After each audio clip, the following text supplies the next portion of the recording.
Bismillahirrahmanirrahim. Assalamualaikum warahmatullahi wabarakatuh. Innal hamdalillahi nahmaduhu wa nasta'inuhu wa nastaghfiruh wa na'udzu billahi min shururi anfusina wa min sayyiati a'malina may yahdihillahu fala mudhillalah wa may yudlilhu fala hadiyalah. Asyhadu an la ilaha illallah wahdahu la syarikalah wa asyhadu anna Muhammadan abduhu wa rasuluh. Allahumma sholli ala Muhammad wa ala alihi wa sahbihi wa man tabi'ahu bil huda ila yaumil qiyamah. Qala Allah ta'ala ya ayyuhalladzina amanu taqullaha haqqa tuqatih wa la tamutunna illa wa antum muslimun. Ya ayyuhan nasu ubudu rabbakumul ladzi khalaqakum min nafsin wahidah wa khalaqa minha zawjaha wa bassa minhuma rijalan katsiran wa nisaa wattaqullaha allazi tasaaluna bihi wal arham innallaha kana 'alaikum raqiba. Ya ayyuhallazina amanu taqullaha wa qulu qawlan sadida yuslih lakum a'malakum wa yaghfir lakum dzunubakum wa may yuti'illaha wa rasulahu faqad faza fawzan 'azima. Jamaah kuliah subuh Masjid Al-Manar yang semoga Allah muliakan, alhamdulillah kita masih dipertemukan kembali dalam keadaan sehat dan kita masih mengkaji hadis-hadis ataupun juga nanti ayat-ayat Allah Subhanahu wa taala yang kemudian dirangkum oleh Imam An-Nawawi dalam kitab Riyadhus Shalihin, dan kita masih berada pada bab yang ke-13, yaitu banyaknya jalan untuk melakukan kebaikan. Jamaah yang dimuliakan Allah Subhanahu wa taala, kita sampai pada hadis yang ke-120 ya. Imam An-Nawawi berkata, anhu yakni an Abi Dzar, anhu anna nasa qalu ya Rasulullah dzaba ahlud dusuri bil ujur yusalluna kama nusolli wa yasumu kama nasumu wa yatasaddaquna bi fuduli amwalihim.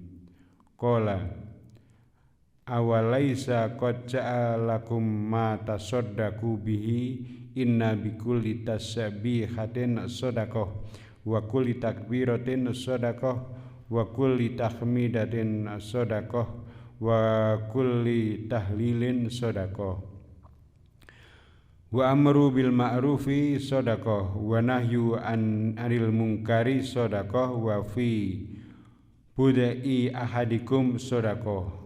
Qalu ya Rasulullah ata'ti ahaduna sahawatahu wa yakunu lahu fiha ajrun. Qala ara'aitum law wada'aha fi harami akana alaihi wizrun wa kadzalika idza wada'aha fil halali kana lahu ajrun. Rawahu Muslim. Jamaah yang dimuliakan Allah Subhanahu wa taala, hadis yang ke-120 dalam kitab Riyadhus Shalihin ini juga diriwayatkan oleh Abu Dzar, anhu yakni an Abi Dzar. Annan nasu qalu ya Rasulullah dzahaba ahlud dusuri bil ujur, ya. Bahwa Abu Dzar berkata beberapa orang sahabat pernah menyampaikan keluhan kepada Rasulullah sallallahu alaihi wasallam.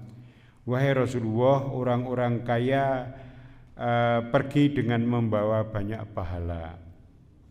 Nah, ngapa kok seperti itu? Karena orang kaya itu bisa melakukan sesuatu yang lebih daripada mereka orang-orang sahabat yang lain.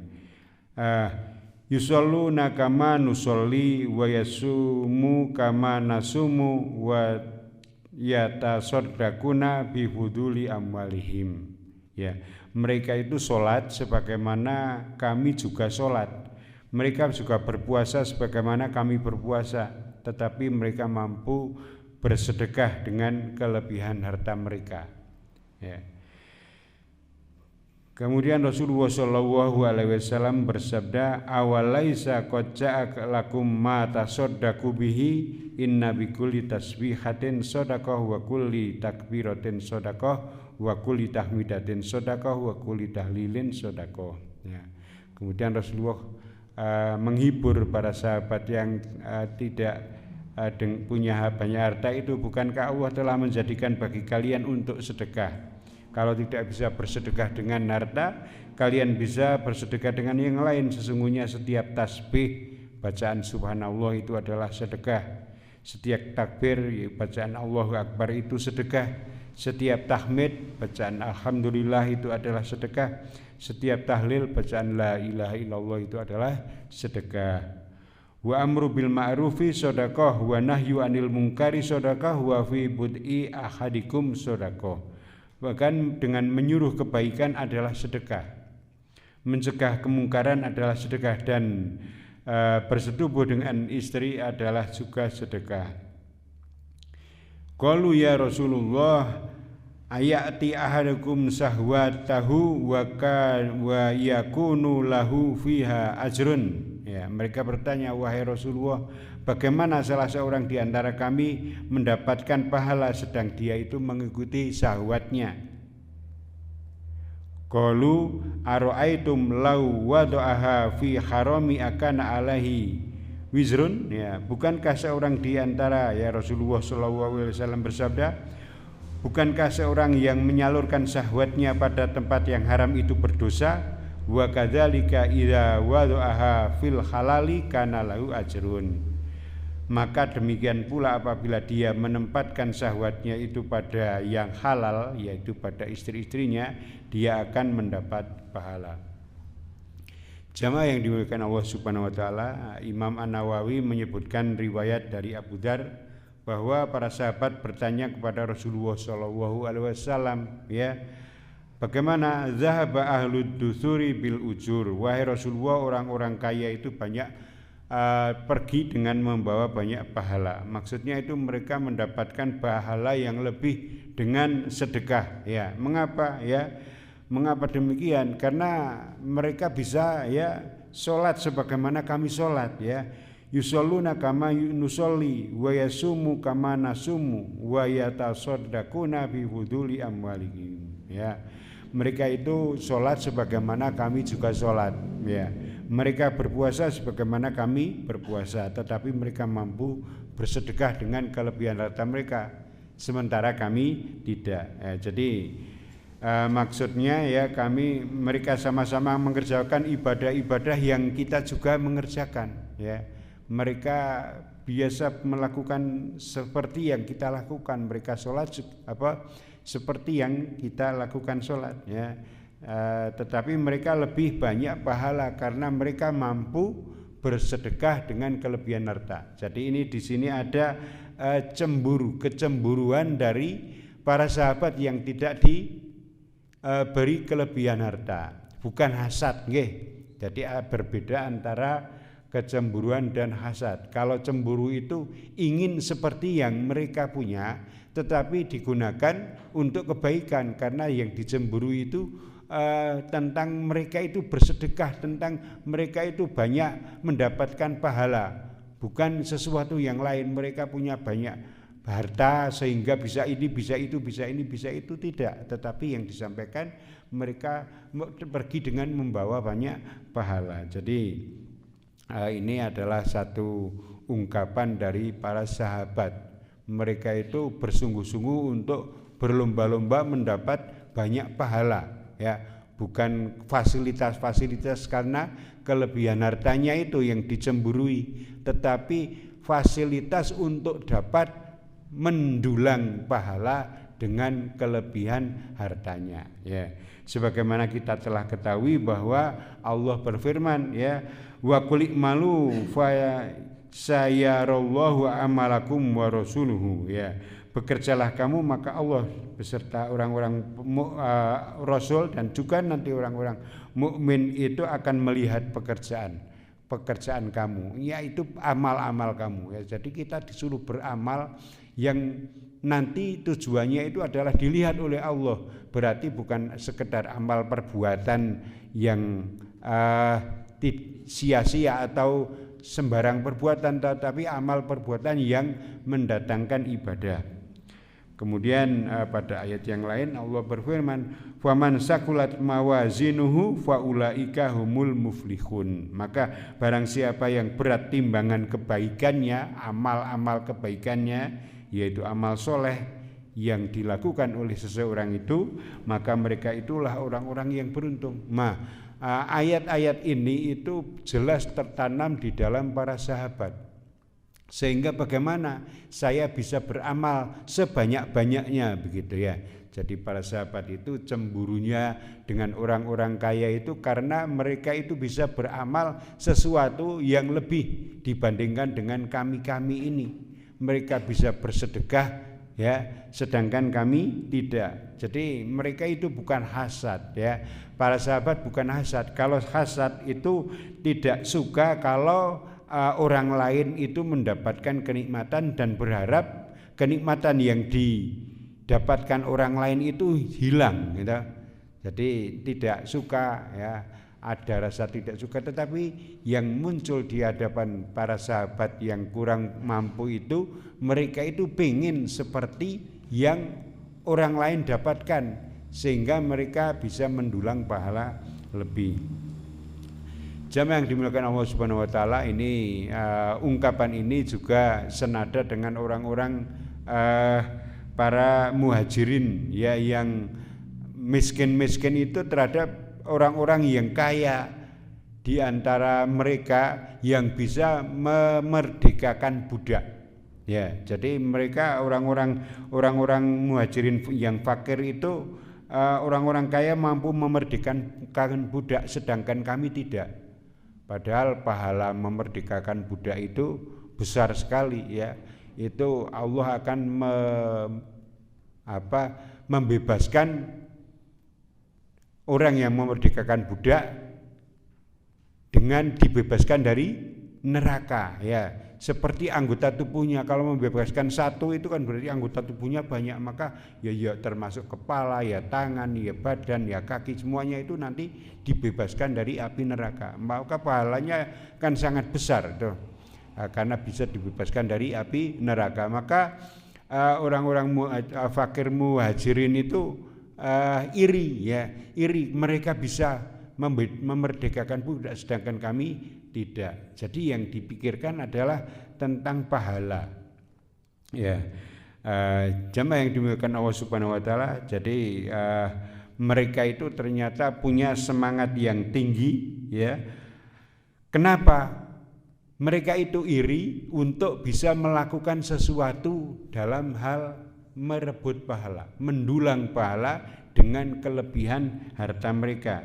Nah, yang dikatakan oleh orang-orang fakir itu bukan kemudian ya Rasulullah, mereka itu orang-orang kaya itu mendapatkan kelebihan, mereka punya bisa tinggal di rumah yang istana yang magrong-magrong, yang istana yang mewah begitu, mereka bisa naik kendaraan yang bagus, bisa kemana-mana, bisa makan ini, bisa makan itu. Tidak, ternyata yang dikatakan oleh sahabat-sahabat yang fakir itu, bukan fasilitas yang diberikan itu digunakan untuk keduniaan, tetapi yang dikeluhkan oleh para sahabat yang fakir itu, mereka bisa mendulang pahala lebih dengan keberadaan harta mereka.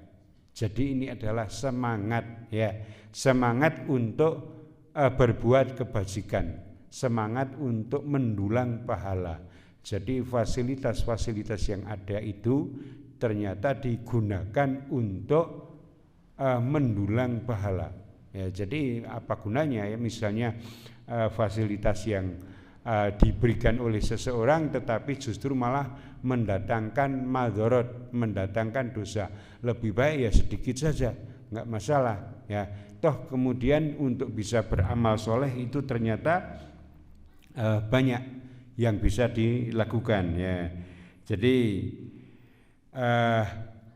mereka yang dipikirkan adalah kehidupan di akhir, kehidupan di akhirat ya, kehidupan nanti, bukan kehidupan yang sekarang.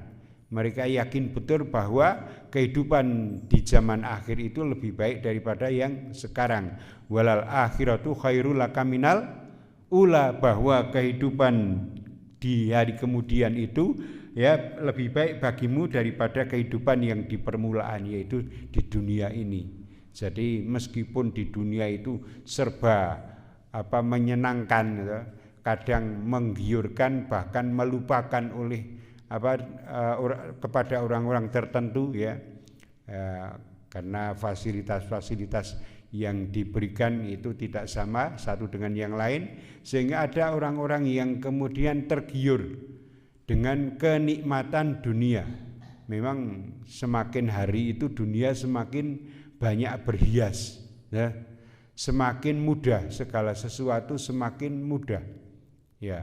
Pakaian itu dulu hanya menutup aurat ya, sekarang itu tidak sekedar menutup aurat, tetapi ada yang bagus-bagus begitu ya. Jadi tidak sekedar menutup, tetapi dipandang pun juga enak, karena bagusnya itu, bahkan dipakai saja juga enak ya.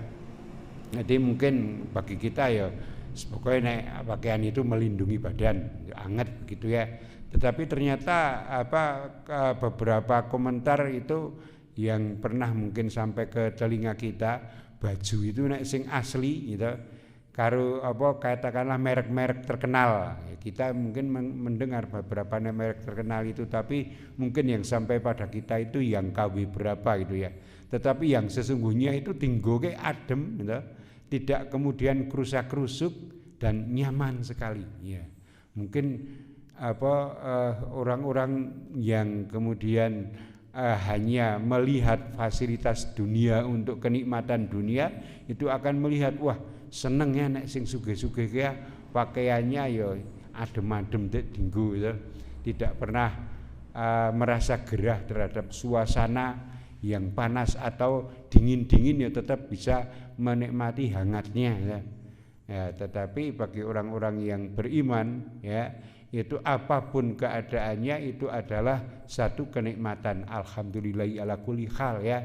Jadi kita bersyukur pada Allah dalam segala keadaan, entah kita itu sehat, sakit ya, berada atau juga mungkin ada banyak keterbatasan, itu bagi orang-orang yang beriman tidak masalah, karena yang lebih dipentingkan yang diberikan kepada kita dari Allah Subhanahu wa taala itu digunakan untuk beribadah.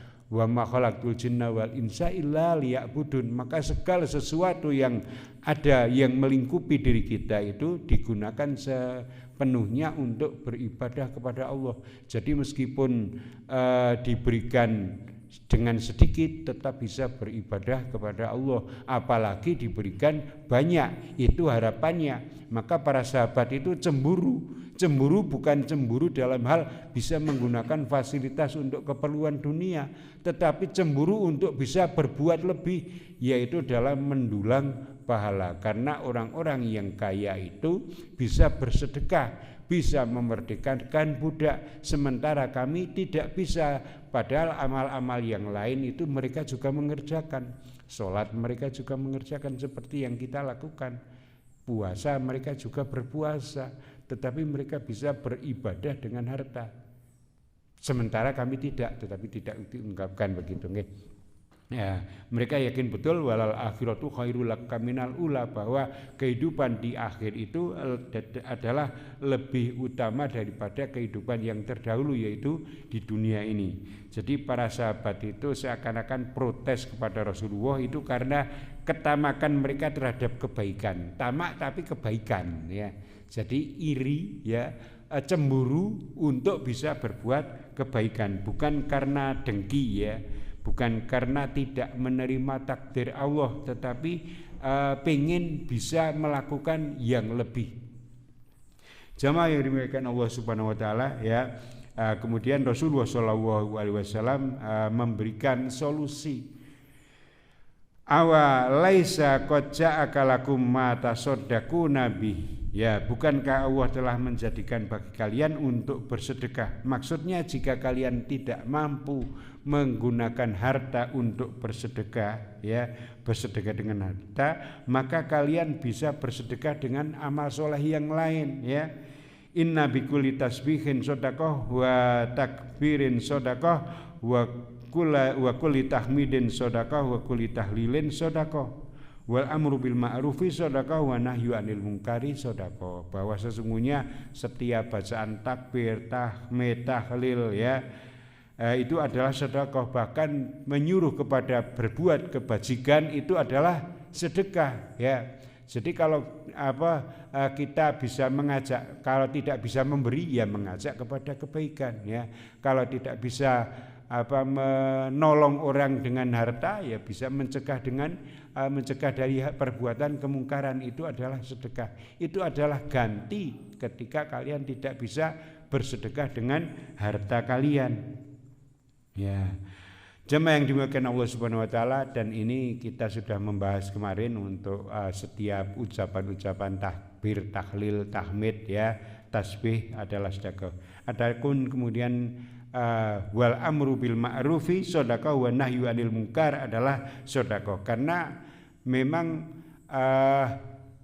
Allah Subhanahu wa taala mengangkat orang-orang yang beriman ke derajat yang tertinggi itu adalah karena aktivitas dari perintah untuk melakukan, ya, anjuran untuk melakukan kebaikan dan mencegah kemungkaran, itu adalah derajat tertinggi dari sedekah. Mengapa? Ya, Allah berfirman, kuntum khaira ummah ukhrijat linnasi ta'muruna bil ma'rufi wa tanhauna 'anil munkari wa tu'minuna billah. Jadi engkau adalah umat yang terbaik. Mengapa? Adalah karena engkau telah dilahirkan kepada manusia untuk menyuruh berbuat kebaikan dan mencegah kemungkaran dan beriman kepada Allah. Jadi sedekah, tingkat sedekah yang baik, yang terbaik itu ternyata adalah kemampuan untuk bisa menyuruh kepada kebaikan dan mencegah kemungkaran ini. Nah, jadi tidak sekedar mungkin sedekah-sedekah yang ringan, ya. Sedekah yang ringan itu ya mungkin arah kepada orang lain senyum, itu sedekah. Nah, itu termasuk yang ringan. Atau tidak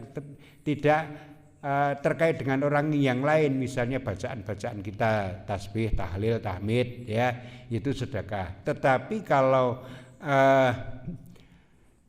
ta'muruna bil ma'ruf wa tanhauna 'anil munkar ini, yaitu menyuruh kepada perbuatan baik dan mencegah pada yang mungkar, ini melibatkan orang lain, ya, maka ini menjadikan derajatnya lebih tinggi. Kalau yang tadi kan dilakukan untuk sendiri, bacaan tahlil, tahmid, takbir itu kan untuk sendiri. Tetapi kalau menyuruh itu kan berarti mengajak orang lain. Mencegah itu kan juga mengajak orang lain dari perbuatan yang tidak baik. Ini menjadikan derajatnya lebih tinggi. Sehingga Allah berfirman, kuntum khaira ummatin ukhrijat linnas. Engkau adalah umat yang terbaik yang dilahirkan kepada manusia. Karena apa? Karena aktivitas ini, ta'muruna bil ma'rufi wa tanhauna 'anil munkar wa tu'minuna billah ini. Ya, jadi kalau kita bisa mengajak kepada perbuatan baik, mencegah kepada yang mungkar, ini adalah sedekah yang lebih tinggi lagi levelnya, ya. Tetapi untuk bisa beramar ma'ruf nahi mungkar ini ya kemudian tidak sembarang, ya. Tidak sembarang kita asal melakukan sesuatu, ya, karena bisa jadi kita maunya itu berbuat kebaikan, tetapi kadang karena tidak atas dasar yang benar. Apa dasar yang benar itu? Diantaranya adalah tujuannya, caranya, ya, niatnya, ya, maka bisa jadi menjadi sesuatu yang tidak bisa diterima. Atau bahkan, ya, Rasulullah SAW itu secara keseluruhan kan komplit, niatnya ya wis bener, caranya ya wis bener, nah. Kemudian perangkat-perangkat yang lain ilmunya juga ada, Toh kemudian tidak semua bisa menerima, apalagi kalau kita sekedar gerusah-gerusuh menyuruh pada yang baik, ya, mencegah pada mungkar tanpa didasari oleh perangkat-perangkat yang harus ada. Maka untuk beramar ma'ruf nahi mungkar ini pun juga harus dipersiapkan sebaik mungkin. Jamaah yang dimuliakan Allah Subhanahu wa taala, ya. Jadi ternyata hadis ini memberikan gambaran bahwa ternyata Allah itu adil, ya. Mengapa? Karena dengan adanya kelebihan harta ataupun juga kefakiran pada seseorang, semua bisa mencapai derajat yang takwa itu, ya. Ya, inna akramakum indallahi atqakum, sesungguhnya seseorang yang paling mulia di antara kamu itu adalah derajat yang paling takwa. Nah, takwa ini ternyata bisa ditempuh oleh siapa saja, baik yang kaya maupun yang fakir, ya. Jadi di sini ada keadilan Allah Subhanahu wa taala, ya, kepada hambanya. Jadi meskipun berbeda-beda kedudukannya, ada yang punya keterbatasan, ada yang punya kelebihan, tetapi untuk mencapai derajat takwa itu tidak hanya dimiliki oleh yang kaya saja. Yang fakir pun juga bisa mendapatkan derajat takwa tersebut. Jamaah yang dimuliakan Allah Subhanahu wa taala, maka kita juga sering mendengar kisah sahabat, ya, karena mungkin hanya sandalnya itu berupa terumpah saja dari kayu, itu bahkan Rasulullah itu mendengar suaranya itu sudah ada di surga. Itu karena apa? Ternyata ketika ditanya kenapa aku kok mendengar, ya karena aku menjaga wudhunya. Nah, ternyata mudah, ternyata mudah, ya. Bahkan kemudian ada, ya, orang-orang yang miskin itu lebih dahulu masuk surga daripada orang-orang kaya. Mengapa? Itu bahkan jaraknya itu lama, sampai kemudian orang-orang miskin itu khawatir, kamu kok tidak nusul saya toh, sing miskin wis do mlebu swarga, kemudian sing kaya kok belum, gitu. Ya, kemudian ditanya oleh orang-orang miskin ketika sudah masuk surga, wah, aku khawatir kamu kok lama temen orang nusul-nusul, no?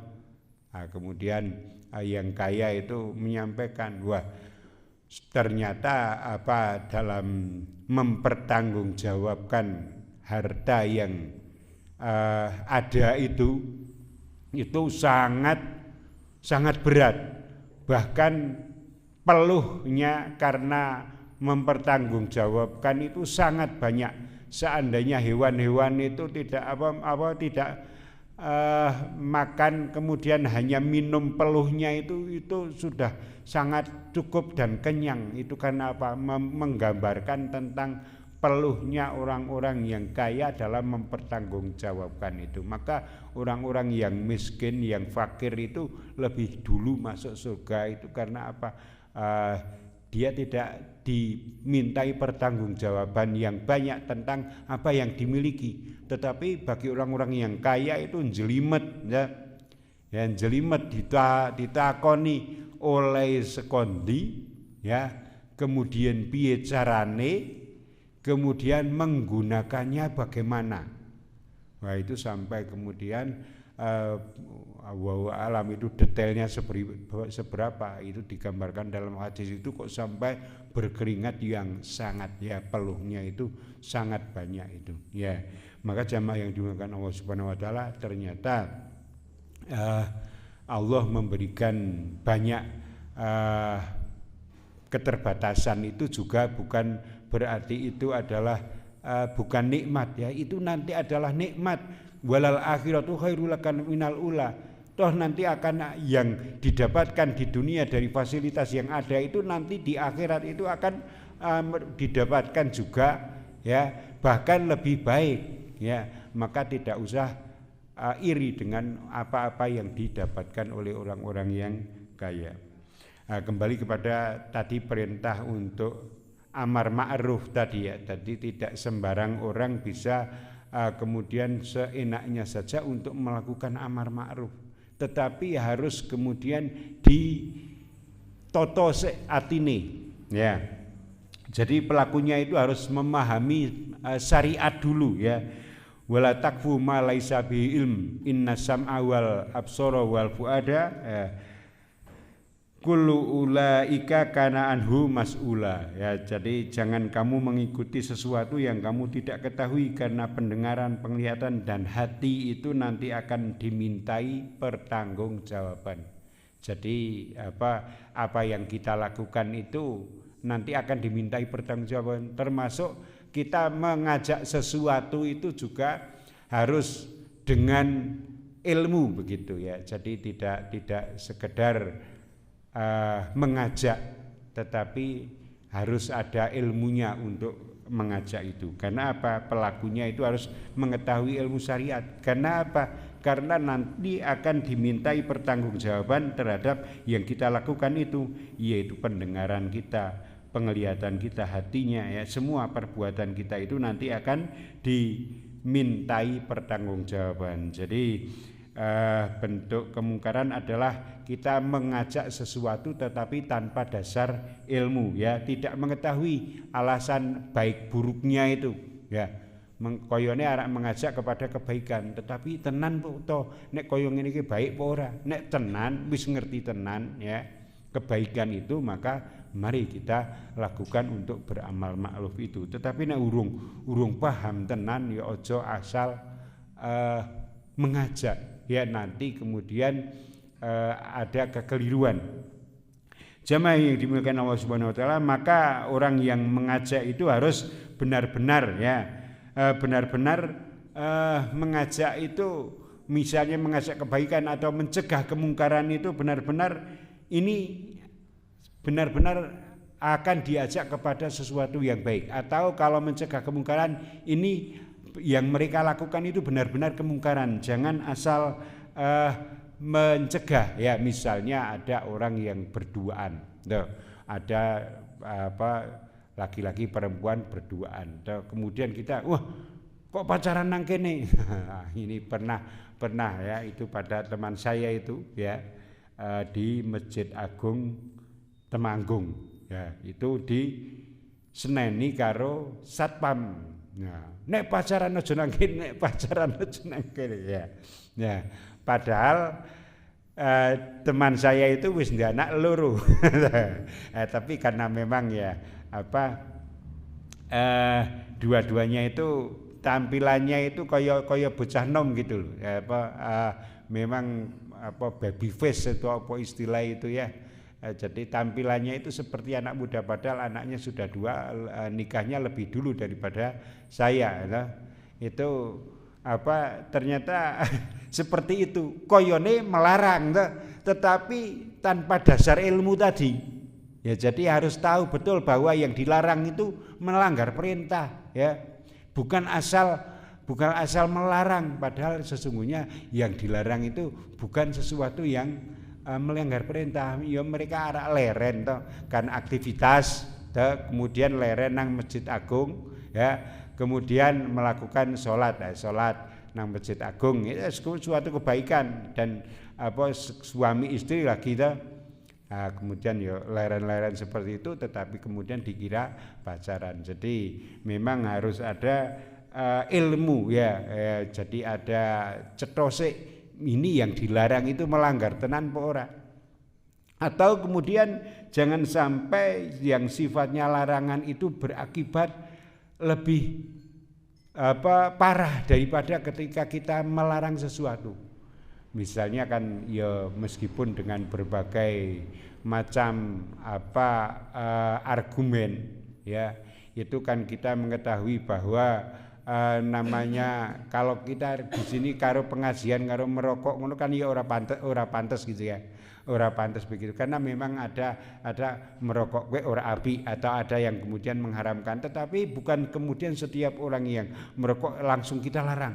Nah, bisa jadi kalau kita itu melarang ya pada orang-orang tertentu ojo ngerokok, malah mereka orang ngerokok tetapi melakukan dosa yang lebih besar. Mereka malah minum khamar. Nah, untuk melampiaskan jenuhnya pekerjaan mungkin atau saya kemudian merokok. Tapi kemudian kalau misalnya asal melarang saja kita tanpa kemudian punya dasar ilmu bagaimana menyelami orang ini agar larangan kita atau perintah kita ajakan kita kepada kebaikan itu diterima, syukur kemudian tidak sekedar diterima tetapi ditaati, ya. Bisa jadi kalau tanpa dasar ilmu itu malah berakibat lebih parah. Karpe men orang rokok itu benar, tetapi yang terjadi malah berakibat lebih fatal, itu menjadi lebih berbahaya.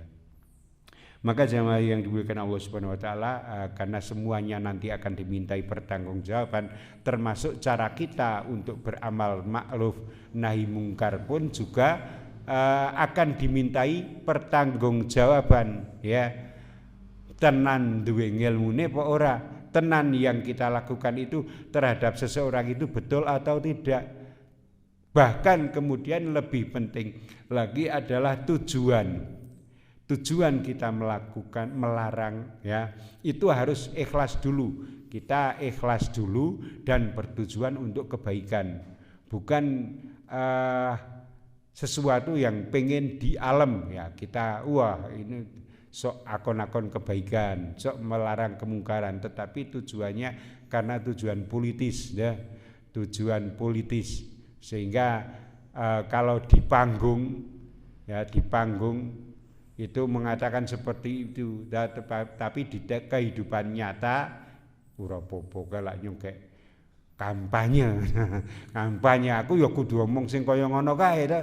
Tapi nek kaya ngono ya njuk kene jagongan bareng ngombe bareng, wah ini sesuatu yang tidak pantas. Jadi terhadap perintah amar ma'ruf nahi mungkar ini adalah sesuatu yang harus didasari atas ilmu, tetapi juga bukan kemudian membuat kita itu loyo, karena kul khairan aw liyasmut itu, ya, berkatalah yang baik atau tidak diam. Kalau kita yang lebih utama memang berkata yang baik, tetapi nek ora iso ya kemudian lebih baik diam. Tetapi dari diam dan berkata baik ini tetap berkata yang baik adalah lebih utama, sehingga harus diilmui. Ora jo luweh nyong ora paham mbok kuno sak karepe begitu, tidak. Tetap kita berusaha, ya, dengan sekemampuan kita, tapi kemudian kita harus mengiringi dengan berbuat kebajikan yang lain, yaitu dengan memperbaiki niat dan juga memperbaiki cara. Jamaah yang dimuliakan Allah Subhanahu wa taala, maka hal seperti itu harus diilmui, ya. Jangan sampai kemudian misalnya kita mau melarang, ya, orang, tetapi kita tidak tahu betul terhadap apa yang sesungguhnya dilarang, sampai kemudian kita terhadap misalnya sesembahan selain Allah itu kan kita melarang, ya. Tetapi yang kita lakukan itu juga tidak sembrono. Misalnya katakanlah di tempat-tempat yang biasa dilakukan penyembahan terhadap berhala-berhala, ya, kita tanpa dasar ilmu datang, ya, koyo Nabi Musa, Nabi Ibrahim, ya, datang nggawa linggis, kemudian di situ berhala-berhala, langsung kita mencegah kemungkaran, ya, menyuruh kebaikan. Berhala-berhala di situ kita hancurkan, ya. Itu justru yang terjadi, nanti mereka akan mengatakan sesuatu pada Tuhan kita yang jelek, ya. Jadi kita karena mencaci Tuhan mereka nanti mencaci Tuhan kita, berarti karena dengan demikian kita juga tidak secara langsung mencaci Allah, nah, maka harus dengan cara yang baik. Nah, kita sama dengan kita mengolok-olok orang tua mereka, mereka nanti akan mengolok-olok orang tua kita, berarti sama saja kita mengolok-olok orang tua kita sendiri. Nah, maka harus dengan ilmu ya. Jadi tidak sekedar melakukan sesuatu. Ini pengalaman, tetapi kejadian sesungguhnya berikutnya tidak tahu ya, karena dulu waktu masih SD ya, saya itu suka lari-lari ya di tempat main ke tempat-tempat tertentu ya, lari-lari dengan anak-anak pengajian itu sing do ngaji SD itu ya, ke tempat-tempat tertentu, dan di situ mengetahui ada arca-arca itu, arca dupa-dupa itu ono, ada teman itu yang kemudian jongkongake satu itu dupa-dupa itu ya. Ya, tetapi alhamdulillah ora konangan gitu. Nah, nek konangan kemudian ya bisa jadi itu sesuatu yang mungkin tidak baik akibatnya, karepe apik tetapi karena caranya dilakukan tidak benar ya, maka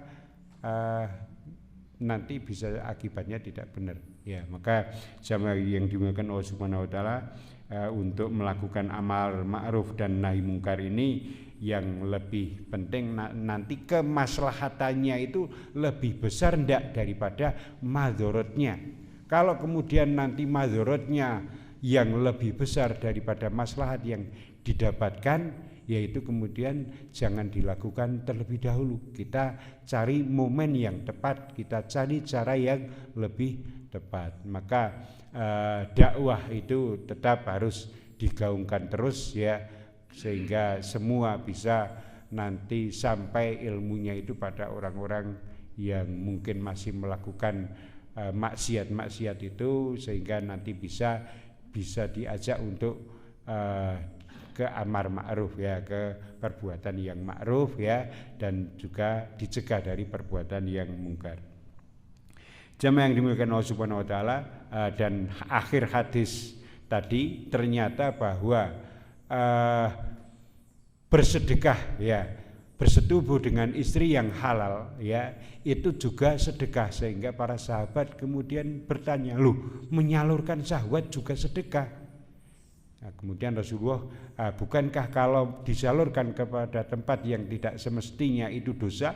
Maka kebalikannya, kalau disalurkan kepada yang jalur yang benar itu juga sedekah. Nah, maka ini berarti ada anjuran untuk mencukupkan dengan yang Allah berikan. Ya, mungkin suami atau istri kita itu tidak sekeren yang kita bayangkan dulu, toh. Bayangannya dulu kayak muda-mudanya kita. Ya, itu ya duwe bojo itu ya sing serba wah gitu ya. Ternyata Allah memberikan yang tidak seperti yang dulu diangankan.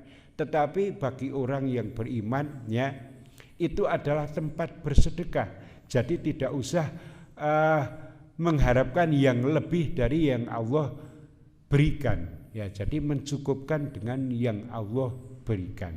Itu adalah sedekah, ladang sedekah bagi kita. Jadi dengan demikian maka jamaah yang dimuliakan Allah Subhanahu wa taala, ternyata amal kebajikan itu banyak sekali. Terhadap apa yang kita miliki dari pasangan hidup kita bisa bersedekah. Dengan apa yang kita miliki kita bisa bersedekah. Dengan apa yang kita mampu ya, itu kita bisa bersedekah. Tidak harus dengan banyaknya harta.